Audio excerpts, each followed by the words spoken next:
Now, as you watch this video, a drilling rig as tall as a 24-story building is working in the middle of one of the most lifeless deserts on the planet. It's located in the heart of the Taklamakan Desert in northwest China, where temperatures soar above 50 degrees Celsius in summer and plummet below -30 degrees Celsius in winter. There are no cities or roads around, only endless dunes and scorching sand stretching to the horizon. And this machine is methodically, meter by meter, biting into the Earth's crust, carving a path where almost no one in human history has ever gone before. The well is called Shenditake 1, and its designed depth is 11,100 meters. That's deeper than commercial aircraft fly. It's deeper than Mount Everest would be if it were turned upside down and stuck in the ground. China is aiming to create one of the deepest holes in the planet, and the question the whole world is asking is simple. Why? Why spend billions of dollars to drill a hole through rock in the middle of the desert? The answer, as always, is far more complex and interesting than it seems. Today, we'll explore what China is searching for at a depth of 11 kilometers, why it frightens some scientists and excites others, and what this borehole means for the future of all humanity. Get ready, because the history of ultra-deep drilling is a story of ambition, failure, mysticism, and science, so intertwined that sometimes they are indistinguishable.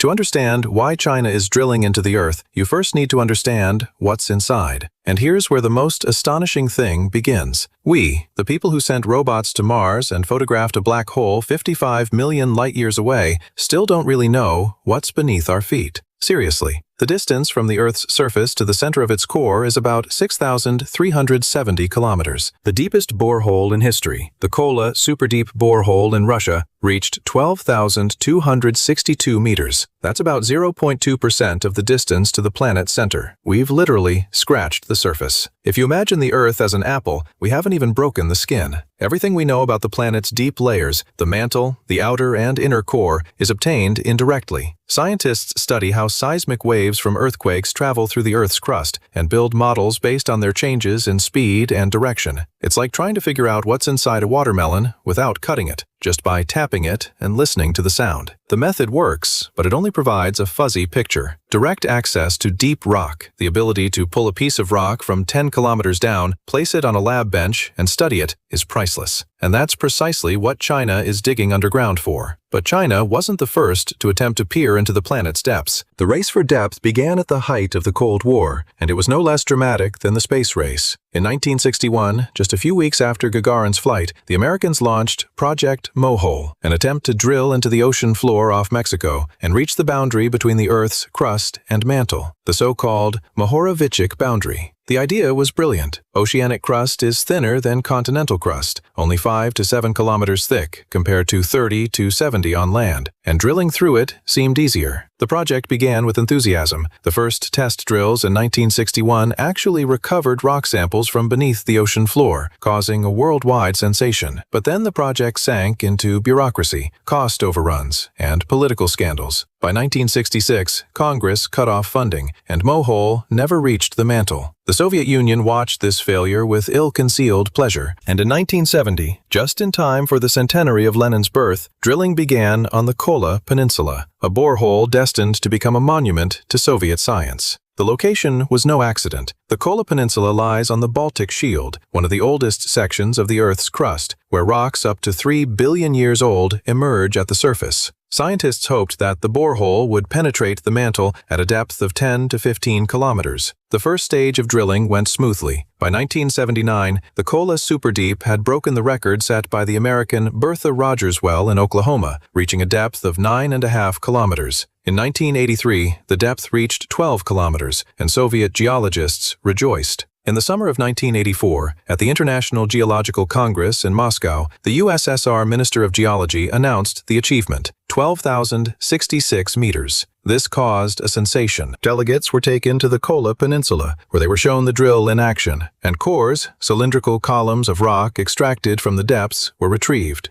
But then the nightmare began. In September 1984, when drilling resumed after the Congress, during the first run, the 5-kilometer-long drill string became stuck and broke off, forever trapped in the borehole. The drilling had to start over from a depth of 7 kilometers, drilling around the lost pipes. By 1990, they had reached 12,262 meters. This became an absolute record, unsurpassed to this day. But the Kola Superdeep's biggest discoveries weren't about records, but about what they found inside. And what they found turned textbooks upside down. Before drilling, geophysicists were confident that at a depth of 7 kilometers, the granite layer would give way to basalt. This was indicated by seismic data. Instead, the borehole drilled through the same granite and gneiss, only increasingly heated and fractured. The boundary of the basalt layer simply didn't exist at this depth. Seismic models, trusted for decades, proved incorrect. Temperature was another shock. Models predicted that at a depth of 12 kilometers, the rock temperature would be around 100 degrees Celsius. In reality, thermometers showed 180. This meant that the heat flow from the Earth's interior on the Kola Peninsula was significantly more intense than previously thought, and that the boundary of the mantle here lies not at 15 kilometers, as scientists had hoped, but much deeper, or is structured entirely differently than textbooks had assumed. But the most astonishing discovery was water. At a depth where the rocks should have been completely dry, compressed by monstrous pressure into a monolithic stone without a single crack, the borehole discovered hot, mineralized solutions. Water was everywhere, permeating cracks and pores at all depths. No one expected this. This water couldn't have gotten there from the surface. The pressure at such a depth would have prevented it from seeping down. This means it was there from the beginning, locked within the rocks since their formation billions of years ago. The Kola borehole proved that the Earth's crust is not a dry monolith, but a sponge saturated with liquids. And this liquid plays a key role in tectonic processes, heat transfer, and mineral formation. Speaking of minerals, at a depth of over 9.5 kilometers, the borehole uncovered rocks with an abnormally high gold content, up to 50 grams per ton, while the commercial gold concentration is considered to be only 4 to 5 grams. And then the borehole became shrouded in legend. In 1989, a Finnish newspaper, with a hint of irony, published an article claiming that Soviet scientists had allegedly recorded eerie screams and groans at a depth of 12 kilometers, which they interpreted as the sounds of hell. The article was published on April 1st, but an American television network took it seriously and broadcast it worldwide. The story grew more detailed. Supposedly, a demonic creature had burst forth from the borehole. Supposedly, the drillers had refused to go down to work. Supposedly, each new kilometer of depth brought new misfortunes to the country. And when they began drilling the 13th, the Soviet Union collapsed. Academician David Guberman, who led the project his entire life, later recalled that when he was asked at a UNESCO meeting what the hell they'd dug up there, he didn't know what to say. On the one hand, it was sheer nonsense. On the other hand, strange noises were indeed recorded at depth, and in 1995 an unexplained explosion occurred, the cause of which was never determined. Of course, there were no screams from hell. Acoustic instruments in boreholes record not sound, but reflected waves from pulses generated by the instrument itself. But the legend proved stronger than the facts, and lives on to this day, turning the Kola Superdeep into one of the most mythologized places on the planet. And so, 30 years after the closure of the Kola well, China decided to start anew, but this time with different goals and different technologies. On May 30th, 2023, a drilling rig specifically designed for ultra-deep drilling began operations in the Taklamakan Desert in the Tarim Basin. It became the world's first fully automated platform of its kind, 72 meters tall, with a top drive lifting capacity of 900 tons. On March 4th, 2024, the well passed the 10,000-meter mark, a moment broadcast on state television. By February 2025, drilling was completed at a depth of 10,910 meters, the deepest vertical well in Asia and the second deepest in the world after the Kola well. The entire process took just over 580 days, of which the final 910 meters took about 300 days. One of the project's engineers compared drilling at such depth to driving a huge truck along 2 thin steel cables. So why is China going so deep? The first and most obvious reason is oil and gas. The Tarim Basin is China's largest deep-sea hydrocarbon region. More than 60% of all ultra-deep oil and gas reserves in mainland China are located here, beneath sedimentary rock layers reaching 10 kilometers or more. China is the world's second-largest oil consumer after the United States and the largest importer. Its dependence on Middle Eastern and Russian oil is a strategic vulnerability that haunts Beijing. Every barrel produced on its own soil is a barrel it doesn't need to buy abroad. And at depths exceeding 8 kilometers, as previous exploratory wells have shown, the Tarim Basin does indeed contain oil and gas. The Shenditake 1 well was designed to confirm whether commercial hydrocarbon reserves exist at depths of 10 kilometers or deeper. If so, this would open up a completely new production horizon for China, one that no other country has yet approached. But oil is only the first layer of the answer. The second layer is geothermal energy. At a depth of 10 kilometers, the temperature of rock exceeds 200 degrees Celsius. This means that beneath every square kilometer of the Earth's surface lies a colossal reservoir of heat. If we learn to extract this heat efficiently, by pumping cold water down and producing superheated steam at the surface, humanity will have a virtually inexhaustible source of energy, unaffected by weather, time of day, or political circumstances. This isn't a solar panel, useless at night, or a wind turbine, idling in a calm wind. It's the heat of the planet itself, and it won't run out for billions of years. According to the International Energy Agency, the Earth's geothermal resources at depths of 5 to 10 kilometers contain energy equivalent to 50,000 times all known oil and gas reserves combined. The only challenge is accessing this energy, and this is where ultra-deep drilling technologies become crucial. In November 2024, China completed drilling its deepest geothermal well, Fushenze-1, on Hainan Island, at a depth of 5,200 meters, penetrating a 250-million-year-old granite formation. This is part of a large-scale program to harness deep thermal energy, and data from Shenditake-1 directly feeds this program. The third layer is pure science, and this is where things get interesting. The Shenditake-1 borehole penetrated 13 continental strata and reached Cretaceous rocks aged between 66 and 145 million years, the age of dinosaurs. Every meter of core extracted from the borehole is a page of the geological record, unreadable by any other means. Mineral composition, isotopic analysis, traces of ancient fluids sealed in the microscopic pores of the rock. All this allows us to reconstruct the history of tectonic processes, climate change, and even the evolution of life with a precision unattainable by surface observations. China has incorporated this borehole into its 4 Deeps program: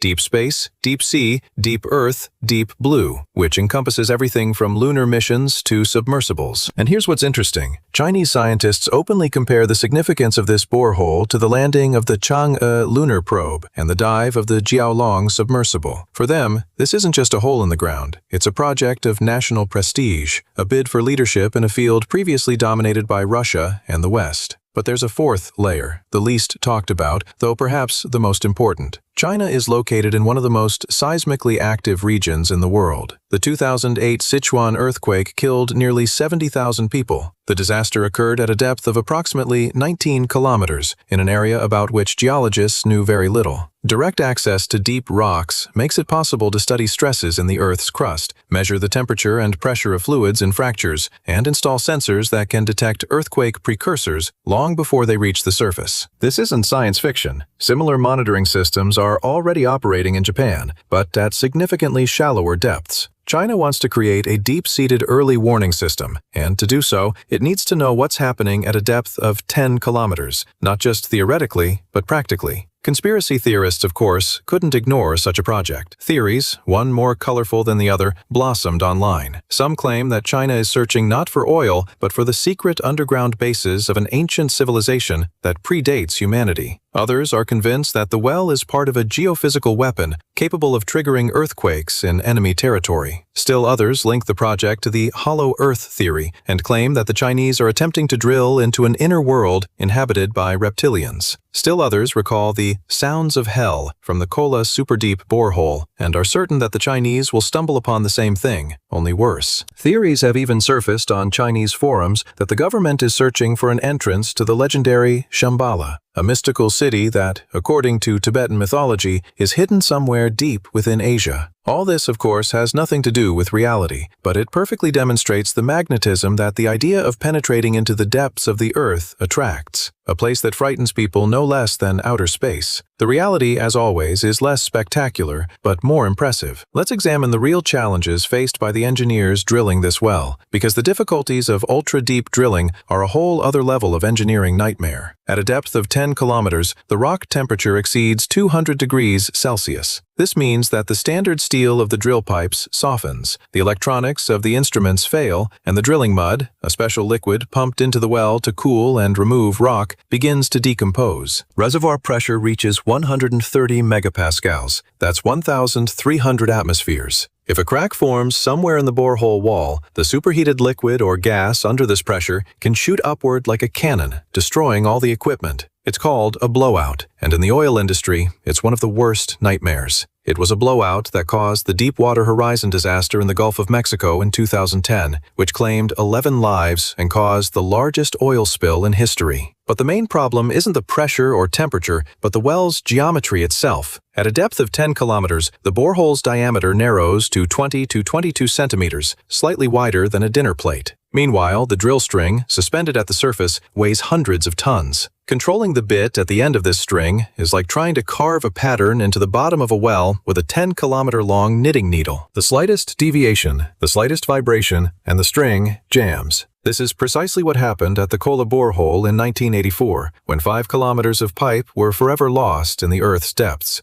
The Chinese learned from this experience and developed automated control systems that track the position of the bit with millimeter accuracy. Their drilling rig automatically adjusts its trajectory without waiting for operator input. But even with these technologies, the final 910 meters of the well took 300 days, almost as long as the first 10,000 meters combined. There's another aspect of this project that's worth discussing separately, because it concerns more than just China. We live on a planet whose interior we know less about than the surface of Mars. This isn't an exaggeration. We have detailed maps of Martian terrain with a resolution of a few meters, obtained by orbiters. Meanwhile, a map of the Earth's interior at a depth of 10 kilometers is a collection of fuzzy spots constructed from indirect data. Every super deep borehole is a window into the unknown, and what it reveals almost always diverges from predictions. The Kola borehole failed to find a basalt layer where it was expected. A German borehole in Bavaria, drilled to a depth of 9 kilometers, discovered hot brines whose existence no one suspected. Every time we penetrate deeper, the Earth reveals a surprise. And Shenditake 1 was no exception. According to preliminary data, the Tarim Basin at a depth of 10 kilometers is structured differently than predicted by models, and there really are potential oil and gas reserves there. But China hasn't stopped at just one well. In parallel with Shenditake 1 in Xinjiang, drilling of the Shendichuanke 1 well in Sichuan province to the same design depth began in July 2023. The target here is ultra-deep natural gas reserves, estimated at billions of cubic meters. Dozens of other ultra-deep wells are also being drilled throughout the Tarim Basin, each providing new data on the structure of the Earth's crust. China isn't simply drilling a single hole, it's creating an entire network of deep observatories, which could eventually develop into a lithospheric monitoring system unparalleled anywhere in the world. And here it's worth returning to the question we started with. Why is China drilling the deepest hole in the Earth? The answer is everything. Oil and gas, to reduce dependence on imports. Geothermal energy, to fuel a carbon-neutral economy. Scientific data, to understand the structure of the planet we live on. Seismic monitoring, to predict earthquakes and save lives. And national prestige, to show the world that China is capable of projects that, for decades, only the Cold War superpowers could undertake. This isn't just one goal, it's a whole range of goals, each of which individually justifies the project's cost. But there's something else, and perhaps most importantly, super deep drilling is a technology that could become in the 21st century what spaceflight was in the 20th. Whoever controls the depth controls the resources. Oil, gas, rare earth metals, geothermal energy, even water. At depths of several kilometers lie reserves that could feed civilization for centuries. The Kola Superdeep drilling has discovered, at depths of over 9.5 kilometers, the richest mineral deposits, including gold in concentrations that evoke Alexei Tolstoy's novel The Hyperboloid of Engineer Garin. What China will find at similar depths in the Tarim Basin remains unknown, but every core recovered is a potential discovery. The Kola Superdeep Borehole stands abandoned today on the Kola Peninsula. The drilling rig has been dismantled, the buildings destroyed, and the borehole sealed with a metal cap secured with 12 bolts. The Soviet Union's most ambitious scientific project ended in ruins in the tundra, perhaps the most eloquent metaphor for the collapse of an empire imaginable. But the data obtained by the Kola Superdeep Borehole are still studied and cited in scientific papers around the world. The borehole is dead, but the science it spawned lives on. China understands this, and so it's not simply repeating the Soviet experiment. It's taking its lessons and moving forward. Automated drilling rigs, new pipe materials that can withstand 200 degrees, artificial intelligence systems for trajectory control. All these are technologies that Soviet drillers didn't and couldn't have. Time will tell whether China will break the Kola record and reach the mantle. But even if not, even if the well stops at 11 kilometers, it will be a window into a world